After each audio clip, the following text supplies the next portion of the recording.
भारत सोचेगा कि ये टीम जो है ना ये चिच्चड़ किस्म की टीम है, हाँ। ये पड़ेगी हमें। और वो भी उन्होंने जो कमिंस ने लास्ट बात किया ना, we are so looking forward to playing the final against India, Yes. तो उन्होंने एक तरह से वार्निंग भी दे दी है कि we are ready for you. तो ये मुकाबला उस लिहाज से होगा, मगर मैं फिर कहता हूं कि भारत बहुत आगे निकल गया है इस वर्ल्ड कप में, आउटस्टैंडिंग खेल रहा है। और फिर भी अगर वो थोड़े बहुत उनको टर्बुलेंट झटके लगते हैं, फिर भी वो जीतेगा, वो मुझे ऐसा लगता है। इंडिया जो है वो इस सारे टूर्नामेंट में लीड ले गया, फाइनल में जो भी रिजल्ट आए, लेकिन उन्होंने शो किया कि वर्ल्ड कप की तैयारी के लिए क्या क्या चीजें चाहिए होती हैं और तैयार होकर टीम आए तो कैसा खेलती है। इंडिया बहुत फेवरेट है, बैलेंस टीम है, उनके कॉम्बिनेशन बहुत ज़बरदस्त है, बॉलिंग का, बैटिंग का, इवन फील्डिंग आप देखें। Yes. 3-4 कैचेज तो जडेजा ही कर गया पिछले सेमीफाइनल में। तो कल का जो संडे को मैच होगा वो है, तो अगर देखा जाए तो 70% तो इंडिया के हाथ में है। 70 यार हैट्स ऑफ टू शामी, जिस तरीके से उन्होंने बॉलिंग की इस वर्ल्ड कप में। उनका इंटरव्यू सुना और उन्होंने कहा मैं सिर्फ अपने टाइम का इंतज़ार कर रहा था कि मेरा टाइम कब आएगा, and I was totally prepared for it. और जो उनके फिगर्स हैं, ये स्टार्ट्स हैं इस वर्ल्ड कप में, I think definitely the man of the tournament should be Mohammed Shami.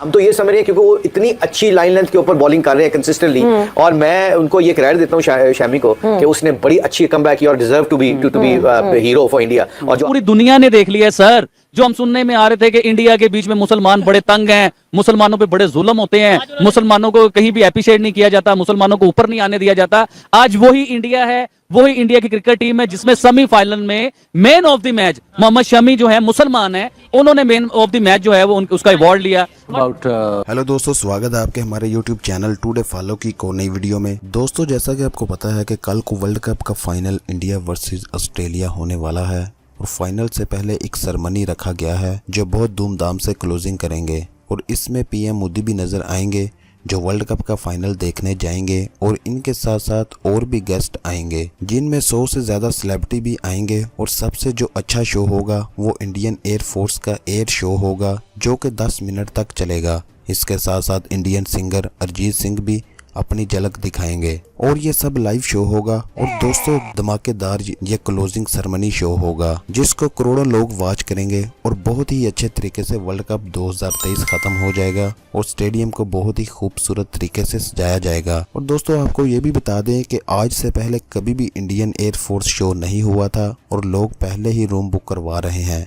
चले दोस्तों, इस पर पाक मीडिया का क्या रिएक्शन है, वीडियो देखते हैं। वीडियो देखने से पहले अपने चैनल टुडे फॉलो को सब्सक्राइब करें, वीडियो अच्छी लगे तो लाइक करें, शेयर करें, और कमेंट में अपनी राय का इजहार भी जरूर करें। The sensation of this World Cup. Yeah, Shami. yeah. Not just the semi-final, but the whole World Cup. Mohammad Shami has been absolutely Shami spectacular. became the first Highest bowler in the wicket history of the World Cup who's got 4 fivers Yeah. in the World Cup games. हमारा एक भी नहीं है, but Mohammed Shami एक match में 7 विकेटें, और हमारे बॉलरों ने पूरे टूर्नामेंट में 7 विकेटें नहीं ली। अब घंटे हो।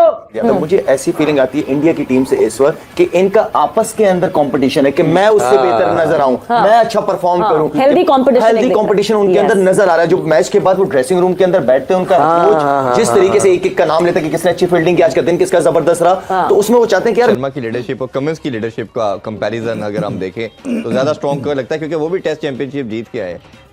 देखिए, एक तो जो भारतीय टीम में कुछ 4-5 तो इनके आई थिंक आईपीएल के लीडर्स हैं, जिसमें केएल राहुल है, जिसमें रोहित है, जिसमें विराट है।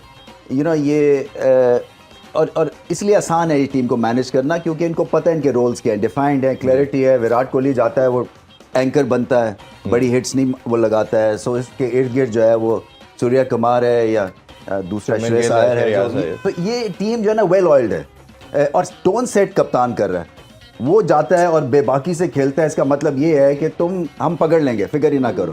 और वो इतना ज्यादा हमले से फिर आप बैकफुट पे डाल देते हैं आप जी। तो मेरे ख्याल से लीडरशिप की क्वालिटी इसमें बहुत ज्यादा है। कमिंस में भी बहुत अच्छा है, देखें वो ऑन द जॉब सीखा है, और उसके लिए भी उसको ये पता है कि जब उसका एक मेजर प्लेयर चलेगा तो 160 ही करेगा फिर।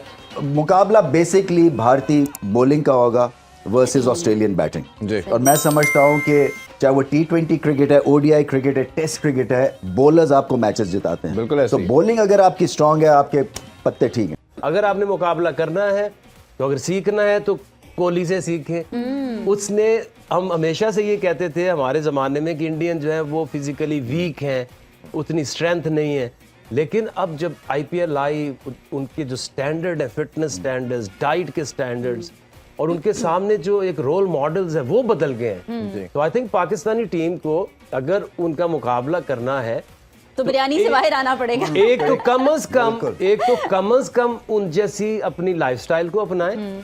अगर उनको बीट करना है तो उनसे आगे का सोच। देखिए, उन्होंने री एम्फसाइज किया एक चीज कि फास्ट बॉलिंग अगर आपने करनी है, आपके पास अगर स्विंग नहीं है तो सीम मूवमेंट जरूर होनी चाहिए, और उसके बाद डिसिप्लिन होना चाहिए। आपकी लाइन जो है वो बड़ी टाइट होनी चाहिए, जहां पे बैट्समैन को आप हार्ड वर्क करवाएं रन्स के लिए। और ये क्रिकेट इस तरह की है कि अगर आप बैट्समैन को चंद ओवर अच्छे करते हैं तो बैट्समैन ने कोई ना कोई इनडिफरेंट चीज करनी है, और उसका फायदा बॉलर को होता है।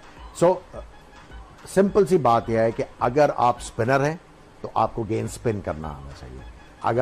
अगर आप फास्ट बॉलर हैं तो आपको फास्ट नहीं, आपको गेंद को स्विंग करना है या सीम करना है।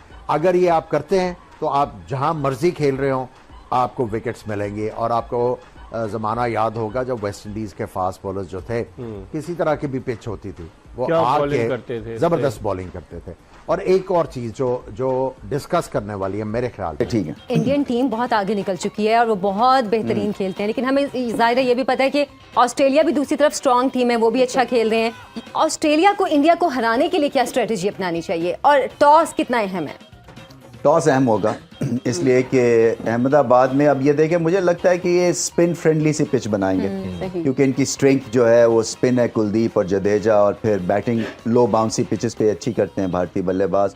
और वो तीन मेजर उनके जो front line wicket takers, Zampa को ये संभाल लेंगे, क्योंकि स्पिन को भारतीय टीम अच्छा खेलती है। सो टॉस जीत के पहले बैटिंग करेंगे। हराने का अच्छा आपका क्वेश्चन है। देखें, अप फ्रंट एग्रेसिव विकेट्स, और ऑस्ट्रेलिया फील्डिंग के थ्रू प्रेशर डालता है, और फील्डिंग ऑफ लेट बहुत अच्छी कर रहे हैं, कैचेस कर रहे हैं, रन आउट करते हैं, और फिर यही वही बात है कि डीप तक लेके जाते हैं मैच को।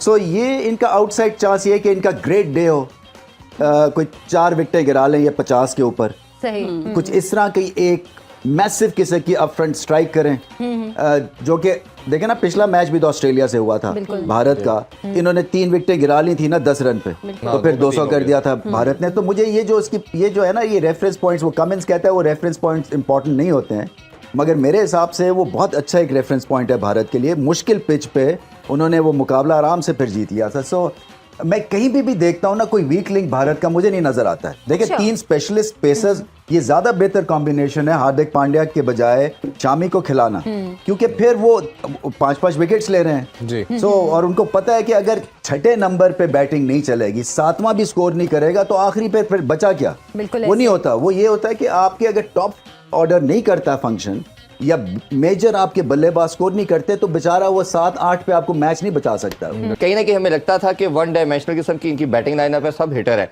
और स्टीव स्मिथ को भी इन्होंने बाहर बिठाया। जब कल हमने देखा और बांग्लादेश के मैच में, उससे एक स्टेबिलिटी हमें नजर आई इनकी साइड के अंदर, और लगा कि ये अब बैलेंस साइड नजर आ रही है।